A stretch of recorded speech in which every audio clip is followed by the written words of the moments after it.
20h43, Buzz Média dans Paris Direct. Bonsoir Karim Yayaoui. Bonsoir Myriam Mascarello.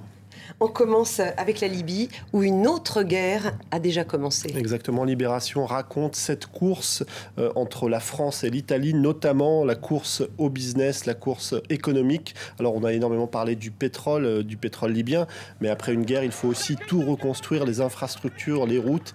Et les Français et les Italiens sont plutôt en bonne posture. Alors pour l'Italie, c'est logique, puisque historiquement, l'Italie a toujours été très présente en Libye. Avant cette révolution, ancienne puissance coloniale. Exactement, il y avait 180 entreprises italiennes présentes sur le sol libyen, mais c'est vrai que la façon dont les Italiens ont géré politiquement cette affaire, eh bien les Français en ont un petit peu profité, les Français qui ont été les premiers à reconnaître le CNT et qui régulièrement reçoivent les membres de cet embryon de gouvernement libyen. Donc du côté de l'Italie, on tente un petit peu de refaire son retard et on sait que Silvio Berlusconi a très rapidement débloqué des fonds pour venir en aide au CNT. Alors entre les deux pays, ça va être serré. Cette guerre économique ne fait que commencer. Et l'avenir politique de la Libye aussi est incertain. On évoque dans plusieurs journaux la présence d'anciens djihadistes donc au sein du CNT, au sein du nouveau pouvoir. Exactement, et à des postes plutôt élevés. Du côté de Libération notamment, il y a un nom qui revient, c'est celui de Abdelhakim Belhadj. Libération titre simplement le retour d'Al-Qaïda. Alors Abdelhakim Belhadj est tout simplement le nouveau gouverneur militaire de Tripoli de facto, puisqu'en fait c'est lui qui, à la tête des forces du CNT, a emmené l'attaque sur Bab el-Azizia. Et en fait cet homme, la CIA le connaît bien, puisqu'elle l'a traqué et capturé en 2003 du côté de la Malaisie, avant de le remettre au régime de Kadhafi. Alors à cette époque, il était plus connu sous le nom d'Abdel Sadek. En fait, c'est un des fondateurs, un des émirs du groupe libyen islamiste de combat, un groupe ultra-radical qui, avant le 11 septembre, avait deux bases du côté de l'Afghanistan. Alors, en mars 2010, on va peut-être découvrir ces images d'ailleurs. Saif el-Islam Kadhafi, le fils du leader libyen, avait libéré Belhadj et puis de nombreux islamistes dans le cadre d'une amnistie. Et aujourd'hui, ce Belhadj, il l'a retrouvé sur son chemin. On ne sait pas trop ce qu'il est advenu de Saif el-Islam. En tout cas, Belhadj est à la pointe de l'attaque libyenne.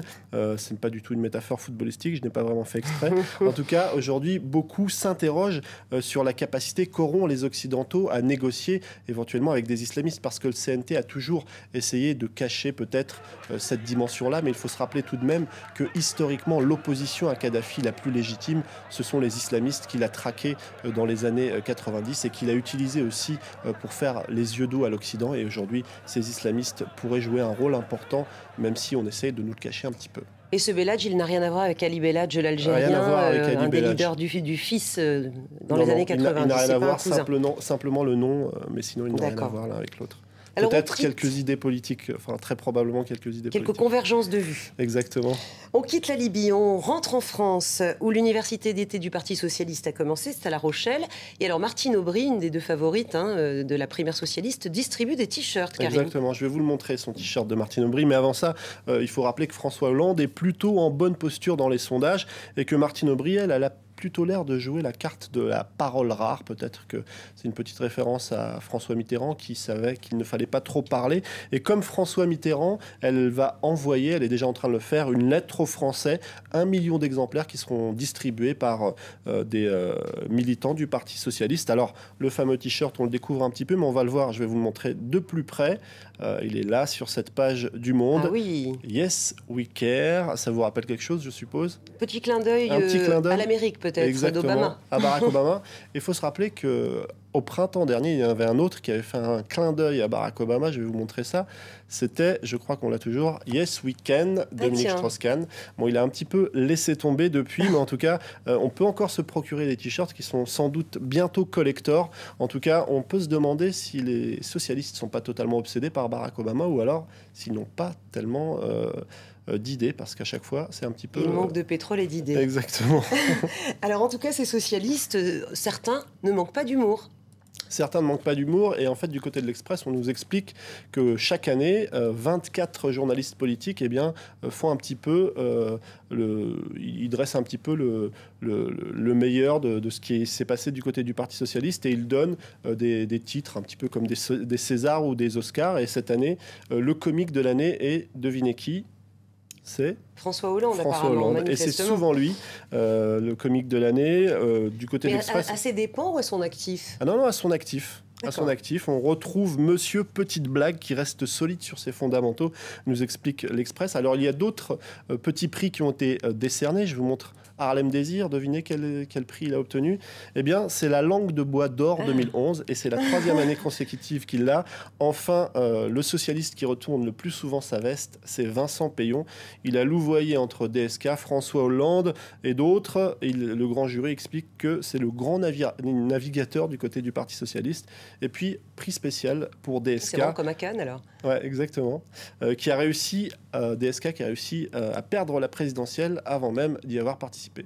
Mais alors, il en est où, Dominique Strauss-Kahn? Eh ben, je vais vous montrer un petit dessin qui était sur le Post aujourd'hui, le Post.fr, où DSK dit séisme ou ouragan, je suis rodé, plus rien ne m'arrêtera. Évidemment, c'est le séisme qui a frappé la côte est des États-Unis très récemment, mais qui a aussi empêché DSK de récupérer son passeport très rapidement. Et puis, l'ouragan qui approche va peut-être le forcer à rester un petit peu plus longtemps du côté des États-Unis. Il va en profiter pour faire un petit tour pour aller voir ses anciens collègues du FMI. Apparemment, il va tout faire pour que son petit agenda ne coïncide pas trop avec celui du Parti socialiste, histoire de ne pas perturber la préparation de la primaire. Des paroles rares, là, à nouveau. Il vaut mieux. Cette référence à François Mitterrand. Alors, toujours en France, on reparle du scandale du Mediator. Exactement. Je vais essayer de vous montrer ça. C'est du côté de l'Express et aussi de rue 89. Alors, vous vous souvenez peut-être que du côté de Servier, on avait pas mal accusé les médecins d'avoir donné ce médicament, le Mediator, contre l'obésité, pour la perte de poids, alors que c'était quelque chose qui était plutôt prévu pour les maladies cardiaques. Exactement, pour combattre d'autres maladies. Et en fait, Le Point, l'Express, mais aussi rue 89 explique qu'on a trouvé un document qui date de 1980. C'est un petit encart publicitaire qu'on distribue à ces fameux visiteurs qui vont rendre visite aux médecins pour essayer de leur refourguer des médicaments. Et l'argumentaire... Les visiteurs moléculaires. Visiteurs moléculaires. Et l'argumentaire est très clairement axé sur l'obésité. Donc, une preuve que, à l'époque, Servier faisait tout pour vendre ce médicament au-delà des prescriptions autorisées par les autorités sanitaires françaises. Rapidement, Karim, une histoire franco-chinoise qui a mis le feu au web chinois. C'est quoi cette affaire? C'est rue 89 qui nous raconte ça, et Pierre Aski en particulier, qui connaît très bien la Chine. Il nous explique qu'un professeur chinois s'est laissé un petit peu aller. Il a expliqué que les étudiantes qui partent en France reviennent complètement délurées, alors qu'il était filmé à son insu. Alors, je vais vous montrer la petite vidéo si je réussis à y arriver. Enfin, voilà, cet espace-là, normalement, il y a une vidéo de ce professeur chinois, mais on a un gros noir. En fait, une petite flèche bleue apparaît. Alors, on va la lancer. On va faire comme à la maison. Donc, en fait, il a expliqué devant pas mal de gens qui étaient plutôt médusés. Toutes les étudiantes chinoises rentrées de France sont pourries jusqu'à la moelle. Elles sont toutes des super Pangilian. Alors, je vais vous traduire ce que c'est. Que ça? Pangilian est un personnage d'un grand roman classique chinois. En fait, une prostituée qui était le symbole de l'absence totale de morale. Voilà comment on voit la France pour certains professeurs chinois. Alors, les étudiantes chinoises ont réagi. Elles ont dit que c'était pas vraiment ça ce qui se passait en France, que c'était plutôt la vie entre la fac et les petits boulots et que c'était pas forcément facile. Voilà, on fait tomber un petit peu un mythe pour ce professeur chinois qui s'imagine sans doute des choses du côté de la France. Il ferait mieux de venir voir que nous sommes un pays parfaitement accueillant. Merci. Exactement, bienvenue Karim en France. Yayaoui pour le Buzz Média, et on enchaîne tout de suite des médias honnêtes. C'est donc sur le net l'actualité de la toile. Tout de suite.